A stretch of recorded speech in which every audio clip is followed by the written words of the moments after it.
ថ្ងៃព្រះសាសនាសម្មាសម្ពុទ្ធប្រសូតចាគោសត្វបរិសុទ្ធវិសេសបំផុតនៅក្នុងលោកា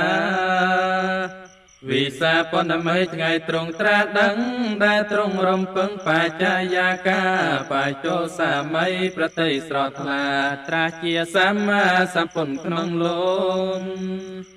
វិសាពនមិថ្ងៃទ្រង់នៅពៀនសាសែនកោតលៀនមកច្រានកកោក្រាស់ក្រាស់ត្រៀបប្រាផតទឹកជោគនាំគ្នាសោយសស្ដេចព្រះសាស្តាវិសាពនមិថ្ងៃព្រះទ្រង់ត្រាំងបញ្ជាយ៉ាងច្បាស់បច្ចមវាចាថាកុំប្រមាទរឿងររូបាចម្រើនបញ្ញាតាមព្រះមុនី